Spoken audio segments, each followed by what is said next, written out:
माँ तो ममता का सागर होती है, लेकिन आजकल कुछ कलयुगी माएँ इस तरह की हो जाती हैं, उन्हें माँ कहने में भी लज्जा आ जाती है। दोस्तों, आज इस महिला की करतूतों को सुनकर आपको भी इस पर बहुत ज़्यादा गुस्सा आएगा।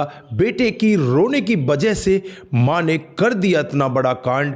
बेटे के छोटे छोटे टुकड़े कर कर उन्हें किचन के अंदर बंद कर देती है और वहीं बैठकर खाना पकाने लगती है। दोस्तों, जब इस पूरे मामले का खुलासा होता है, लोग बाग वहां जाकर देखते हैं तो कई लोग बेहोशी की हालत में चले जाते हैं, क्योंकि उस मासूम से 5 साल के बेटे की हालत ही कुछ ऐसी होती है। क्या था पूरा मामला, कहाँ की है ये कलयुगी माँ और उसके साथ में उसके बाद क्या हुआ था? अगर आप लोग पूरे मामले को डिटेल से जानना चाहते हैं तो वीडियो को जरा सा भी स्किप ना करें, लास्ट तक वीडियो को जरूर देखिएगा। आगे बढ़ने से पहले हमारी वही रिक्वेस्ट की जो हमारे चैनल के साथ नए हैं, कृपया करके चैनल को फॉलो कर लें, बेल आइकन को जरूर प्रेस करें। नमस्कार, जय हिंद। आप देख रहे हैं APH न्यूज़ राहुल रावत के साथ। दोस्तों, आज की जो हकीकत की घटना आप लोगों को बताने जा रहा हूं, उत्तर प्रदेश में एक जिला पड़ता है प्रयागराज और इसी के अंतर्गत सराय ममरेज थाना क्षेत्र है और इसी के अंतर्गत एक गांव आता है पलाखनी गांव। ये पलाखनी गांव की हकीकत की घटना है। यहाँ पर संतोष यादव अपनी पत्नी मनोरमा यादव और 5 साल के बेटे के साथ बड़े आराम से रहा करता है। संतोष एक फैक्ट्री में काम किया करता, वो सुबह जाता, शाम को घर वापस आ जाया करता। उसका पिता दिल्ली में एक ड्राइवरी का काम किया करता है, किसी स्कूल की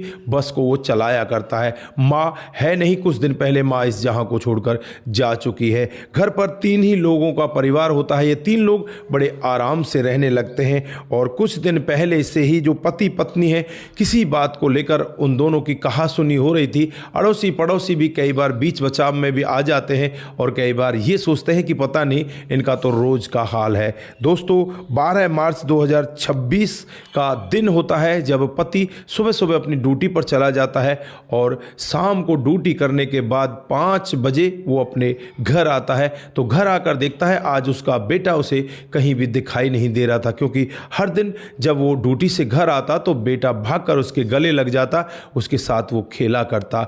आज बेटे को ना पाकर ये पिता बहुत ज़्यादा दुखी होता है, अपनी पत्नी से पूछने लगता है तो पत्नी कोई जवाब नहीं देती। फिर अब पति इधर उधर ढूंढने लगता है तो किचन के अंदर जैसे ही जाने लगता है तो किचन की साइड में कुछ खून के धब्बे पड़े होते हैं। दोस्तों, उन धब्बों को देखकर उसका दिमाग खराब हो जाता है और जैसे ही थोड़ा जो आटे का ड्रम होता है उसकी तरफ जाकर देखता है तो वहाँ पर एक हाथ दिखाई देता है। वो हाथ किसी और का नहीं होता, उसके 5 साल के मासूम से बेटे का होता है।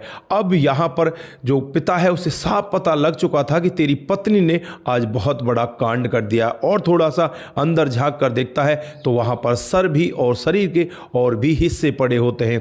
पति को बहुत ज़्यादा गुस्सा आता है और वो अपनी मनोरमा पत्नी के पीछे दौड़ने लगता है और दौड़ा दौड़ा कर उसे पीटने लगता है। दोस्तों, इधर गांव के लोग इकट्ठा हो जाते हैं और इस संतोष यादव को पकड़ लेते हैं और कहते हैं कि तू पागल हो गया है, दौड़ा दौड़ा कर अपनी पत्नी को मार रहा है। दोस्तों, संतोष यादव उनसे कहता है कि भैया तुम्हें नहीं पता इसने क्या किया है, इसने मेरे बेटे का कत्ल कर दिया है, उसके टुकड़े टुकड़े कर दिए और किचन में उसके टुकड़े पड़े हुए हैं। दोस्तों, यहाँ पर जो कुछ गांव वाले होते हैं अंदर घर के जाकर देखते हैं तो वहाँ पर 5 साल के मासूम से बच्चे के टुकड़े पड़े होते हैं। उनका भी गुस्सा 7वें आसमान पर होता है। कुछ कमज़ोर दिल वाले वहाँ पर होते हैं, वो वहीं पर बेहोश होकर ज़मीन पर गिर जाते हैं और कुछ लोग इस महिला के साथ मार पिटाई करने लगते हैं। पूरा गांव यहां पर रोष में होता है कि इस हत्यारी मां ने एक 5 साल के मासूम से बच्चे को इतनी बेरहमी के साथ इस दुनिया से विदा कर दिया। दोस्तों, आनन फानन में जो सराय ममरेज थाना की पुलिस है उसे वहां बुलाया जाता है। पुलिस मौके पर आ जाती है। उस बच्चे की जो डेड बॉडी होती है, उसके टुकड़े होते हैं, उन्हें इकट्ठा किया जाता है, उठाकर उन्हें पोस्टमार्टम के लिए भेज दिया जाता है। इधर इस महिला मनोरमा को गिरफ्तार किया जाता है। गिरफ्तार करने के बाद जब इसके साथ सख्ती से पूछा जाता है तो एक ऐसी कहानी ये बताती है जिसे सुनकर हर एक व्यक्ति यही कहने लगता है, ये तो पागल है, ये तो बावली है। ऐसी छोटी बातों के लिए कोई अगर किसी का कत्ल करने लग जाए तो ये संसार चलेगा कैसे? दोस्तों ये महिला बताती है कि आज से 6 साल पहले उसकी शादी हो जाती है। शादी होने के बाद वो अपने पति के साथ आ जाती है। 1 साल बाद ही उसे एक बेटा हो जाता है और उस बेटे की सारी जिम्मेवारी इस पत्नी के ऊपर होती है। दोस्तों माँ ही बच्चों को पाला करती है, पिता तो बस बाहर कमाने जाया करते हैं। लेकिन यहाँ पर ये माँ कुछ ऐसा सोचती है कि जो इसका पिता है वो भी इसकी साथ में काम काज करे, इसके जो पेशाब कर जाता है तो कपड़ों को चेंज करे या कुछ और इसका जो भी काम काज है वो पिता करे। लेकिन यहाँ पर जो संतोष यादव है वो फैक्ट्री में काम करने के लिए जाता, उसके पास इतना टाइम बचता ही नहीं। हालांकि जब वो घर आता तो इसे खिलाता भी, उसके साथ खेलता भी।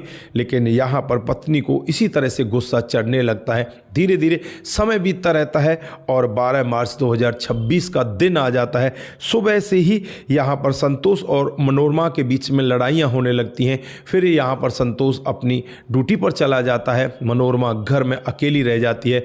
उसका दिमाग आज ये काम कर रहा था कि अगर आज संतोष अपने बेटे को अपने साथ फैक्ट्री में ले जाए तो वो बाजार जा सकती है, अपनी सहेलियों के साथ मिलजुल सकती है, उनके साथ कुछ गटर मस्ती कर सकती है। लेकिन ऐसा होता नहीं और जो लड़का है 5 साल का वो इसी के पास में घर में रह जाता है और किसी बात को लेकर वो रोने लग जाता है। मनोरमा को उसका रोना इतना ज़्यादा दुखी करने लगता है, वहीं पर पड़ा हुआ एक पत्थर उठाती है, पत्थर उठाकर उस मासूम से बच्चे के सर में दे मारती है। वो वहीं पर तड़फने लगता है, तड़प तड़प कर उसकी मौत हो जाती है। और वहीं पर पड़ा हुआ एक बड़ा सा चाकू उठाती है, चाकू उठाकर उसके हाथ को अलग करती है, उसकी गर्दन को अलग करती है, धड़ को अलग करती है, पैरों को अलग करती है। दोस्तों आप इसे माँ कहेंगे या डायन कहेंगे, ये माँ हो ही नहीं सकती जो अपने 5 साल के मासूम से बच्चे के इतने बेरहमी के साथ टुकड़े कर रही है और बस इसलिए कि वो बाजार नहीं जा पाई।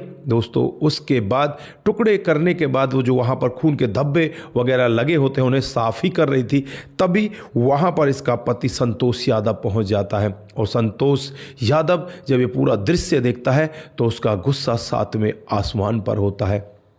दोस्तों आप लोगों ने देखा किस तरह से एक माँ डाहिन बन जाती है, इतना बड़ा कांड कर जाती है, अपने सगे बेटे के इतने बेरहमी के साथ टुकड़े कर देती है। वजह बस ये कि वो बाजार नहीं जा पाई, उसकी आज़ादी में खनन पड़ रही थी, उसकी आज़ादी में खलल पड़ रही थी, इसलिए उसने अपने बेटे के इतने सारे टुकड़े कर दिए।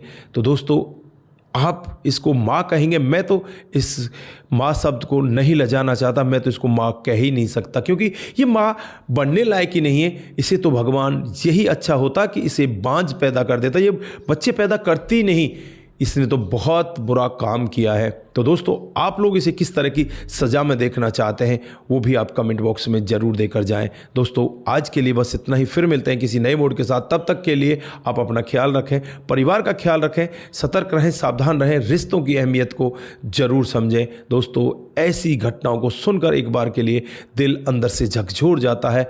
एक बार मैं खुद यहाँ बैठकर सोचने लग जाता हूँ कि मैं ये कहानी, ये घटना आपको सुनाऊं कि या ना सुनाऊं। दोस्तों ऐसी ऐसी घटनाएं, ऐसी ऐसी माएँ भी हमारे समाज के अंदर घूम रही हैं। तो जिन साथियों ने हमारे पिछले वीडियोज़ पर कमेंट किए थे उनका नाम हम यहाँ पर बारी बारी से लेने वाले हैं। दोस्तों जो सबसे पहला कमेंट हमारे वीडियोज़ पर आता है वो रघु रावत का आता है। वो लिखते हैं कि आपकी कहानी बहुत ही अच्छी होती है। और उसके बाद जो कमेंट आता है वो राहुल का आता है। वो लिखते हैं कि आपकी कहानी बहुत ही बेहतर होती है। राहुल जी बहुत बहुत धन्यवाद। उसके बाद पुष्पा श्रीवास्तव जी हमें हर दिन की तरह आज भी कमेंट करती हैं। पुष्पा जी बहुत बहुत धन्यवाद। और उसके बाद जो कमेंट आता है वो राजा का आता है। वो लिखते हैं कि आपकी कहानी बहुत ही अच्छी होती है। मुनमुन श्रीवास्तव जी भी हमें हर दिन की तरह आज भी कमेंट करते हैं। संतोष ने बहुत अच्छा काम किया जो अपनी पत्नी उसके प्रेमी की शादी करा दी और बाद में नौकरी भी लगवा दिया। बहुत ही अच्छी कहानी है। जय श्री राम। मैं गोपालगंज बिहार 28 से वार्ड नंबर 23 से। बहुत बहुत धन्यवाद मुनमुन जी आपका। उसके बाद कुमार केसी जी हमें कमेंट करते हैं जय श्री राम जय शंभू, जय श्री राम जय शंभू। राम गोसाई जी का कमेंट आता है, बहुत बहुत धन्यवाद। सपन देह जी भी हमें कमेंट करते हैं। और उसके बाद में जो कमेंट आता है वो कमल चौहान का आता है। बहुत बहुत धन्यवाद कमल जी। और उसके बाद धर्मेंद्र कुमार शर्मा जी भी हमें हर दिन की तरह कमेंट करने लगे हैं, उनका भी बहुत बहुत धन्यवाद। और दिग्विजय सिंह जो हमें हर दिन कमेंट करते हैं, वो लिखते हैं कि नथिंग टू से। राहुल जी बहुत बहुत धन्यवाद।